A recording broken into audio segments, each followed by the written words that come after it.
नमस्कार दोस्तों, कृष्णवाणी चैनल में आपका स्वागत है। आज आपका फिर से जीवन बदल देने वाली एक और ज्ञान से भरी मोटिवेशनल कहानी। चलिए वीडियो को शुरू करते हैं दोस्तों। आज की मोटिवेशनल कहानी के माध्यम से मैं आपको उन 7 गलतियों के बारे में बताने जा रहा हूँ जो गौतम बुद्ध अक्सर अपने शिष्यों और सांसारिक लोगों को कभी न करने की सलाह देते थे। दोस्तों, अगर आप अपने जीवन में खुश रहना चाहते हैं तो आज से ही ये 7 गलतियाँ करना बंद कर दीजिए। तो आइए बिना समय बर्बाद किए जानते हैं उन 7 गलतियों के बारे में जो व्यक्ति का जीवन बर्बाद कर देती हैं। नंबर 1, किसी को ज़बरदस्ती सलाह देना।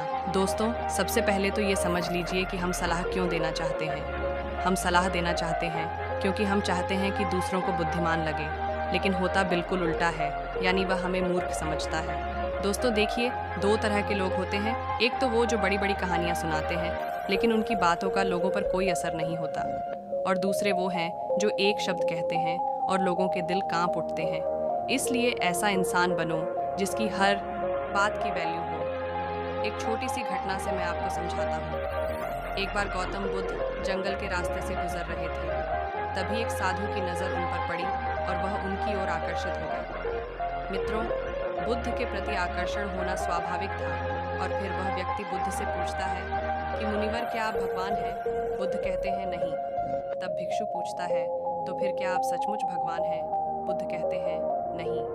बुद्ध तब कहते हैं कि मैं भी तुम्हारी तरह एक आदमी हूँ, सिर्फ इतना अंतर है कि मैं जाग रहा हूँ और तुम अभी सो रहे हो। तब भिक्षु बुद्ध कहता है कि तुम्हारे चेहरे की चमक देखकर लगता है कि तुम एक आदर्श व्यक्ति हो, वह एक आदमी है। अतः मैं यह जानना चाहता हूँ कि आपके गुरु कौन हैं और किसके मार्गदर्शन ने आपको एक आदर्श मनुष्य बनाया। बुद्ध कहते हैं कि शुरू में मेरे कई गुरु थे, लेकिन मैं आत्मज्ञान के इस पथ पर अकेला ही चला और मैंने सैकड़ों गलतियाँ की। उसके बाद मुझे स्वयं ही आत्मज्ञान प्राप्त हुआ। यह सुनकर भिक्षु क्रोधित हो गया और बुद्ध से बोला, जाओ, मैंने तुम्हारे जैसे बहुत से पाखंडी देखे हैं, तुम गुरु का सम्मान लूट रहे हो। बुद्ध का उत्तर बिल्कुल सही था, लेकिन व्यक्ति के भीतर के बुद्ध का उत्तर गलत था। इसके बाद बुद्ध उस व्यक्ति को समझाने के लिए एक भी शब्द खर्च नहीं करते हैं। बाद में उन्हें इस बारे में पता चलता है, लेकिन उस समय बुद्ध अपनी ऊर्जा और समय बर्बाद नहीं करते। सूत्र यह है कि सलाह या ज्ञान केवल उन लोगों को दें जिन्हें इसकी आवश्यकता है। नंबर 2, अपने आप को किसी वस्तु, व्यक्ति या परिस्थिति से बांधना। दोस्तों, ये जिंदगी 2 रास्तों पर आधारित है। पहले आप प्रगति करोगे और फिर विनाश की ओर जाओगे। तो एक बात तो तय है कि अगर आप अभी प्रगति नहीं कर रहे हैं तो आप हर पल विनाश की ओर बढ़ रहे हैं। ये बात भले ही आप जानते हो या नहीं। दोस्तों, लोग नशा इसलिए नहीं छोड़ते क्योंकि उन्हें अभी तक पता नहीं होता कि यह भविष्य में कितना विनाशकारी हो सकता है। इसलिए जो चीज़ें आपके भविष्य में बाधा बन रही हैं, उन्हें धीरे धीरे ही सही आज से ही छोड़ना शुरू कर दें। फिर आपकी ज़िंदगी धीरे धीरे बदलने लगेगी। नंबर 3, हर किसी की सलाह को ज़्यादा गंभीरता से न लें। दोस्तों, उसकी सलाह को गंभीरता से न लें जो देने लायक न हो। कैसे पता करें कि कौन योग्य है और कौन नहीं? सीधी सी बात है, अगर कोई बुजुर्ग व्यक्ति है और सभी लोग उसका सम्मान करते हैं तो सिर्फ इसलिए उसकी सलाह को कभी गंभीरता से न लें। बड़े बुजुर्ग अच्छी सलाह देते हैं, लेकिन यह हर बार सच नहीं होता। दोस्तों, अगर आप कुक बनना चाहते हैं और किसी गायक से सलाह लेते हैं तो संभव है कि गायक आपको सलाह तो दे, लेकिन आपका खाना नहीं बनेगा जो मानक आप चाहते हैं। हर सलाह को अपने अनुभव के आधार पर परखें और बिना अनुभव किए किसी नतीजे पर न पहुँचें। तो दोस्तों, हर किसी की सलाह को गंभीरता से न लें। नंबर 4, न तो अपनी माँ का अपमान करें और न ही किसी को आपका अपमान करने दें। इस पूरी दुनिया में अगर कोई है जो आपको निस्वार्थ भाव से प्यार करता है तो वह आपकी अपनी माँ है। दोस्तों, गौतम बुद्ध की माता, जिनका नाम महामाया था, ने बुद्ध को जन्म देने के 7 दिन बाद अपना शरीर त्याग दिया था। उसके बाद बुद्ध की मौसी, जिनका नाम रानी प्रजापति था, ने उनका पालन पोषण किया। गौतम बुद्ध ने अपने उपदेशों में अक्सर सांसारिक लोगों को यह सलाह दी है कि उन्हें अपनी माँ से प्यार करना चाहिए और उनकी देखभाल करनी चाहिए, और न तो अपनी माँ का अपमान करना चाहिए और न ही किसी और को ऐसा करने देना चाहिए। लेकिन देखो, मनुष्य का स्वभाव क्या है, वह उससे भी प्रेम करता है जो उससे प्रेम नहीं करता।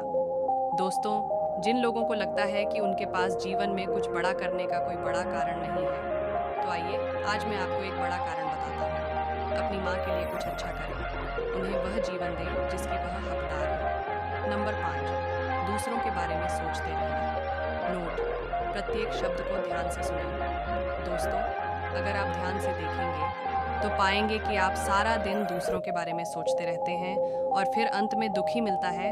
इसलिए स्वार्थी बन जाएं और खुद से प्यार करें। लेकिन एक बात याद रखें कि खुद से किसी से प्यार करने या स्वार्थी होने का मतलब यह नहीं है कि आप दूसरों को नुकसान पहुंचाएं। मित्रों, बुद्ध भी स्वार्थी हो गए थे ताकि उन्हें ज्ञान प्राप्त हो सके।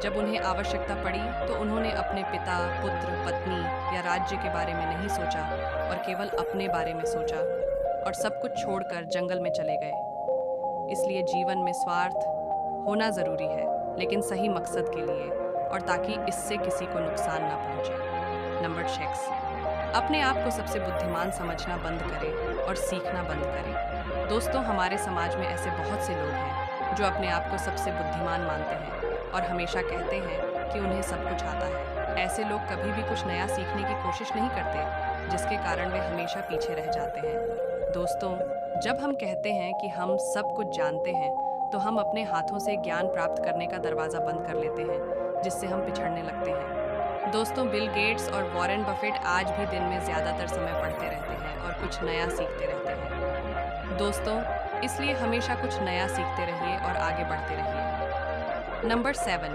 अपना समय बर्बाद करना। दोस्तों, जो दिन प्रतिदिन अपना समय बर्बाद करते रहते हैं, बाद में बहुत पछताना पड़ता है, क्योंकि समय, जैसा कि हम सभी जानते हैं, कभी वापस नहीं आता। दोस्तों, हमारे पास चाहे कितना भी पैसा हो, हम उस पैसे से 1 सेकंड भी समय खरीद कर वापस नहीं ला सकते। इसलिए हमारे पास जो भी समय बचा है, हमें उसका सदुपयोग करना चाहिए और कुछ ऐसा करना चाहिए जिससे लोगों और दुनिया का भला हो। दोस्तों, ये थी वो 7 गलतियाँ जो हमें अपने जीवन में कभी नहीं करनी चाहिए।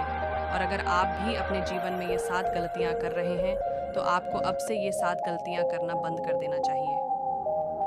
दोस्तों, आपको यह उपदेश कैसा लगा? आपको यह कहानी कैसी लगी? कमेंट में ज़रूर बताएं। साथ ही अगर आपको ये कहानी पसंद आया और ये आपके लिए उपयोगी लगा, तो इस कहानी को अपने दोस्तों के साथ ज़रूर शेयर करें। दोस्तों, हम आपसे फिर मिलेंगे ऐसी ही एक मोटिवेशनल कहानी के साथ। तब तक आप जहाँ भी रहें, खुश रहें और खुशियाँ बांटते रहें। हमें अपना बहुमूल्य समय देने के लिए हार्दिक धन्यवाद।